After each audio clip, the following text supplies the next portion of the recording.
Beleza, galera? Bem-vindos mais uma vez ao canal do Ponto de Vista da Segurança. Meu nome é Vinícius, sou engenheiro de saúde e segurança e hoje eu estou aqui para dar continuação na última aula sobre o mecanismo de produção de danos do coronavírus, ou seja, como o coronavírus causa danos em um indivíduo, num sistema micro, ou então em uma sociedade, num sistema macro. Da última aula a gente fez uma análise um pouco mais teórica e dessa vez a gente vai ver na prática como que o coronavírus causa danos, beleza? Se liga aí, eu vou estar fazendo uma análise de alguns vídeos que eu encontrei na internet para a gente estar entendendo como que o coronavírus causa danos, beleza? Se liga aí. Beleza.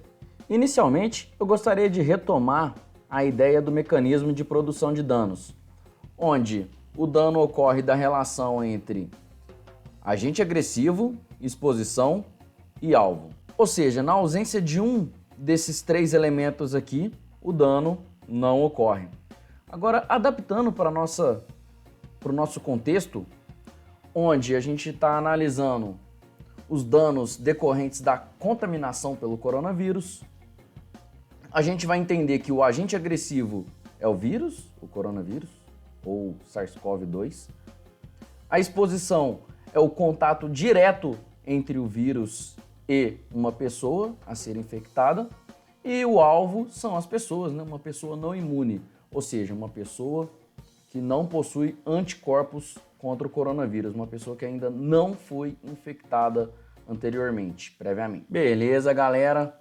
Então eu trouxe aqui esse vídeo para ilustrar como ocorre os danos, né? A infecção por coronavírus. Então esse vídeo aqui tem a intenção de ilustrar a infecção aqui, essa nova doença, Covid-19, e responder a algumas perguntas. O que acontece com o corpo que se contamina com o coronavírus? E o que faz o corpo desenvolver a pneumonia? E por fim, como uma vacina funcionaria? Bom, inicialmente vamos analisar que o vírus é microscópico, tem um tamanho entre 20 e 300 nanômetros. Ele é composto pelo material genético, tem uma proteção de proteína, uma membrana de proteção e uma segunda membrana de envoltória, que envolve essa membrana protetora. E por fim, as proteínas spike, que são as chaves de acesso. São essas proteínas spike que se conectam no nosso receptor, no receptor das células do trato respiratório, ou seja, a mucosa da boca, olha lá, o vírus em gotículas, presente nas gotículas de uma pessoa contaminada, que pode se espalhar pelo ar ou por objetos e superfícies contaminadas, e quando entra em contato com as células do trato respiratório, elas se conectam no nosso receptor das células. Nessa conexão, em contato com a mucosa, nessa conexão, a célula absorve o vírus, que entra na célula através de uma membrana. Ela não precisa se conectar no núcleo. Ela, por si só, o vírus se conecta aos ribossomos da célula da mucosa e transmite o comando para que os ribossomos produzam as proteínas que compõem o próprio vírus. Nessa produção dessas proteínas, ela desenvolve um novo vírus no organismo. E como você desenvolve pneumonia?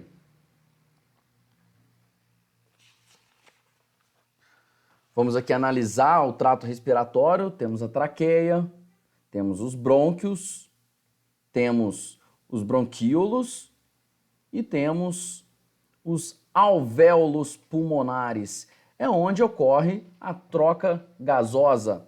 Esses alvéolos pulmonares são flexíveis e elásticos, ou seja, ele infla e esvazia nesses capilares fazendo o quê? A troca gasosa. Tá lá, entra oxigênio no organismo e ele libera gás carbônico por esses alvéolos pulmonares. Uma ilustração bastante didática. Quando o organismo está contaminado pelo coronavírus, ocorre um processo inflamatório. Normalmente, quando um corpo estranho atinge esses capilares do trato respiratório, nosso sistema imunológico absorve esse corpo estranho, essa bactéria ou vírus. Quando temos os anticorpos necessários, o sistema imunológico absorve e libera no trato respiratório na forma de catarro. Mas no caso do coronavírus, ocorre uma inflamação. Pode ser uma inflamação localizada ou uma inflamação generalizada no pulmão. Essa inflamação vai ser o que vai apresentar esses sintomas de dificuldade de respirar, dor no peito, tosse, febre, calafrios, confusão, dor de cabeça e muscular e fadiga. Por isso faz-se necessário, né, por causa dessa inflamação nos alvéolos pulmonares, faz-se necessário a utilização dos respiradores para que seja possível funcionar essa função da troca gasosa no organismo. Temos aqui os que têm se mostrado os grupos de risco, que são os idosos, porque tem um sistema imunológico um pouco mais debilitado e tem essa dificuldade de responder ao vírus. As autoridades, os especialistas, cientistas têm trabalhado constantemente no desenvolvimento de vacina e a vacina, teoricamente,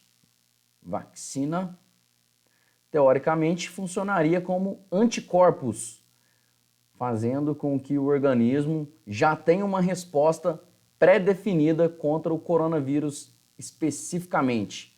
A vacina funciona desse jeito, como se fosse esses Y aí que a gente está vendo na tela. São anticorpos específicos para o coronavírus que bloqueariam as proteínas spike, ou seja, bloqueariam as chaves de acesso do coronavírus, fazendo com que ele não penetrasse nas células e fazendo com que eles fossem absorvidos pelo sistema imunológico. Depois de absorvidos pelo sistema imunológico, eles são eliminados do organismo na forma de secreção, ou caquinha, ou catarro. De alguma maneira, ele sobe no trato respiratório. Mas está lá os cientistas trabalhando incessantemente no desenvolvimento das vacinas, o que pode levar alguns anos, né? Todos os protocolos de testes, os protocolos padrão de desenvolvimento de uma vacina. E até que chegue na população em geral, né? Produzir 7 bilhões e meio de vacinas pode levar alguns anos para chegar até você. Então, até o momento, né, recomenda-se fazer as medidas de isolamento e os procedimentos de higiene padrão. Beleza?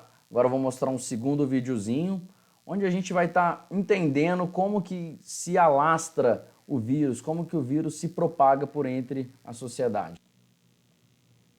Beleza. Nesse vídeo aqui, então, a gente vai entender como que funciona a propagação do vírus por entre a sociedade. Uma pessoa contaminada vai procurar o sistema de saúde e toca uma pessoa suscetível, uma pessoa não imune. Nesse toque, ela espalha o vírus por essa pessoa, para essa pessoa aí. Vamos supor que tem alguma secreção na mão dessa pessoa contaminada e passou para essa segunda pessoa, para esse enfermeiro. E esse enfermeiro foi lá e tocou uma outra pessoa, ou seja, transportou o vírus para uma outra pessoa suscetível, não imune.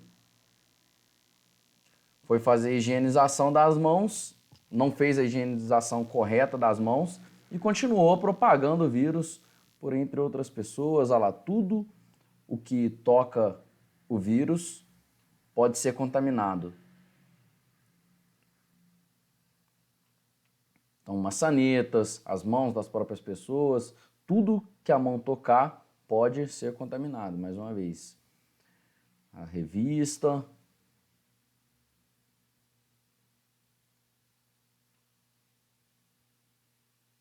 Aí uma outra pessoa suscetível toca esse objeto contaminado, esse objeto ou superfície contaminado, pode ser teclado, enfim, existem vários objetos compartilhados num ambiente profissional, onde pode ser uma fonte de propagação do vírus. Assim que a pessoa toca nesse objeto ou superfície contaminada, é questão de tempo até que ela toque o próprio rosto, toque a boca, nariz e se contamine também, possibilitando a multiplicação, tornando-se assim, né, um hospedeiro também.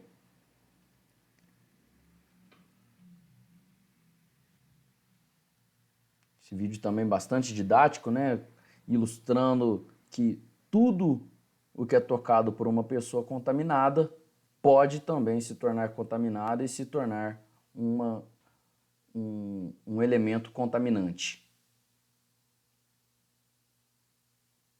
Esse enfermeiro aí, ele é bastante porquinho, né?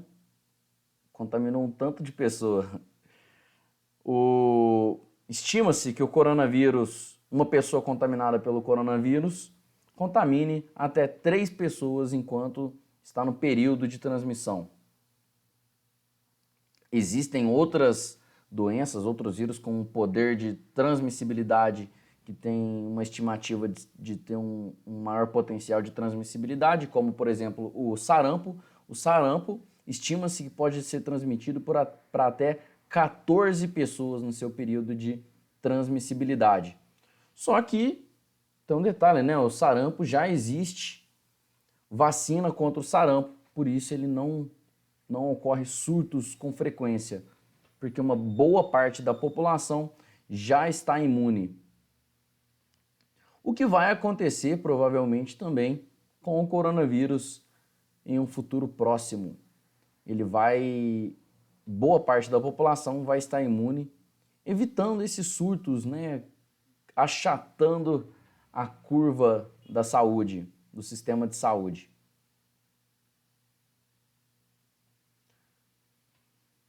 E, tal como aconteceu nesse vídeo, provavelmente também aconteceu com o coronavírus, né? Ele se propagou por um hospital. Saiu de um hospital e foi infectando outras pessoas da sociedade. O hospital é uma das principais fontes de infecção da sociedade, do sistema como um todo. Vou trazer mais um vídeo aqui para a gente estar analisando. Bom, muito bem, nesse outro vídeo aqui a gente vai entender o seguinte. A epidemia começa com um único indivíduo contaminado,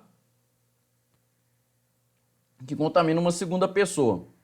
Ele pode ser transmitido por vias aéreas, né? Um vírus pode ser transmitido por vias aéreas e em um ambiente fechado pode contaminar outras pessoas. Essas outras pessoas contaminadas se deslocam para outras regiões do planeta ou outras regiões do sistema e propaga esse vírus por essas outras regiões. Quando ele se espalha com muita velocidade, logo torna-se notícia e a mídia adora provocar pânico. E em pouco tempo, o mundo inteiro está em pânico, comprando máscara, desabastecendo todos os recursos do sistema de saúde. E até os próprios profissionais de saúde ficam inibidos de trabalhar, estando desequipados. Até que chega a informação, a orientação correta do que pode e que não pode, como, por exemplo, evitar aglomeração, né, as medidas de isolamento, evitar contato direto, contato pessoal, manter um distanciamento social adequado, evitar tocar as mucosas, evitar sair quando tiver com sintomas, sair para trabalhar, evitar contato com outras pessoas, evitar sair de casa em geral quando tiver apresentando sintomas e fazer higiene das mãos, higiene do ambiente. Quando essa informação, quando os procedimentos se propagam pelo mundo inteiro, a gente consegue prevenir a propagação do vírus e retomar a normalidade no mundo. Beleza, pessoal? Fazendo aqui um breve fechamento do vídeo de hoje. A gente viu como o vírus causa danos no organismo, onde há a relação agente agressivo, que é o vírus, a exposição, que é o contato direto entre o vírus e o organismo suscetível, e o alvo, que no caso é uma pessoa não imune. Bom, após esse contato, a gente viu que o vírus acessa as células do trato respiratório, que é a mucosa da boca, nariz ou pulmão, e ao acessar essas células do trato respiratório, ela invade a célula e ordena a multiplicação, ordena que a célula trabalhe para o vírus, fazendo com que ela produza proteínas, essas proteínas virais. Essas proteínas virais formarão assim um novo vírus e que vai atingir uma nova célula e propagando, multiplicando o vírus dentro do organismo. Essa multiplicação do vírus no organismo vai causar um processo inflamatório, ou seja, é o sistema imunológico tentando combater o vírus. Nesse processo inflamatório vai acontecer a produção do pus. E nesse pus ele vai encher de fluidos os alvéolos pulmonares. É aí que mora o problema, é aí que acontece a pneumonia. Quando os alvéolos pulmonares estão cheios de pus, cheios de fluidos, eles têm dificuldade, ele perde a elasticidade e tem dificuldade de realizar as trocas gasosas. É aí que vai apresentar os sintomas de dificuldade de respirar. Pausa. Tudo bem, mas esse nível de danos de pneumonia ocorre em apenas 15% dos casos.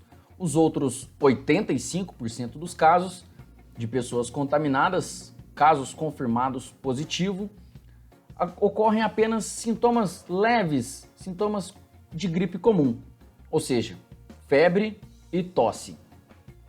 Essas pessoas com sintomas leves também têm poder de transmissibilidade, claro que em menor escala com relação às pessoas de sintomas mais severos, mas as pessoas de sintomas leves também têm poder de transmissibilidade e elas vão propagar o vírus para outras pessoas, porque o vírus começa a se transmitir em até 24 horas antes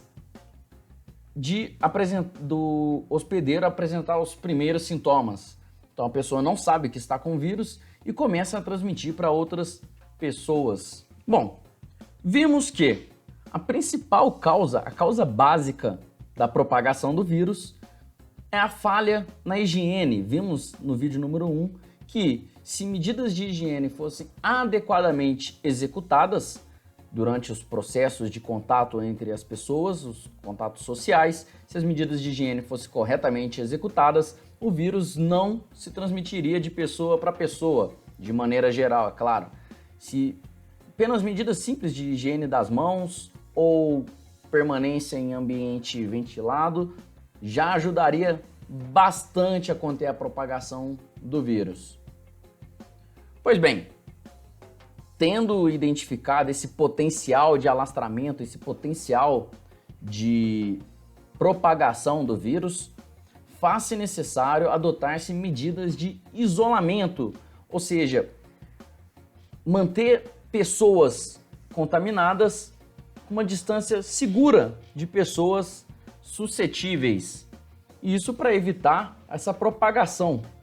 E é por esse motivo que o mundo inteiro está de quarentena, para proporcionar, para viabilizar esse isolamento de indivíduos saudáveis com relação a indivíduos contaminados.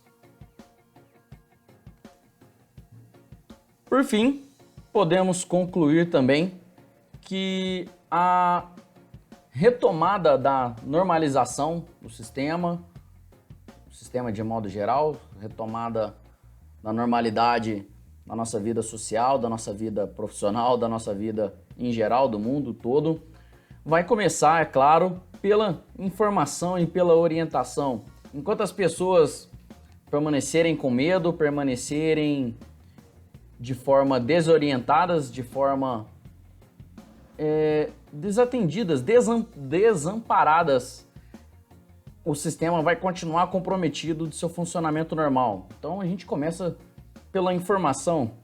Estou aqui fazendo a minha parte aqui, tentando ajudar a divulgar informações de maneira técnica para que as pessoas entendam, né, como retomar a normalidade em segurança, ou seja, se prevenindo da melhor maneira da contaminação e prevenindo da melhor maneira possível, dentro do possível, é claro, né?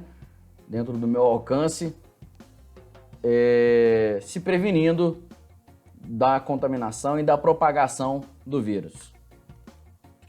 Essa informação e orientação está baseada principalmente, né, em identificar e fazer com que as pessoas saibam como que o vírus é transmitido e a orientação de como se prevenir e como controlar o risco de propagação do vírus, beleza? Com as medidas de higiene, medida de precaução padrão, de medidas de isolamento, enfim. É com essa informação e orientação que vamos nos adaptar a essa nova condição do vírus e combatê-lo, fazendo com que a gente prospere com relação ao vírus de maneira geral, beleza? Espero ter ajudado com um pouquinho de informação. A gente vai continuar trazendo vídeos aí. Nos próximos vídeos a gente vai estar mais focado em trazer soluções, fazendo mais análises técnicas da propagação do vírus. E é isso aí, pessoal. Espero que vocês tenham gostado. Deixa o like, curta, compartilha. Deixar o like e curtir é a mesma coisa, né? Compartilha se achou pertinente a informação. E é isso aí. Segurança para todos.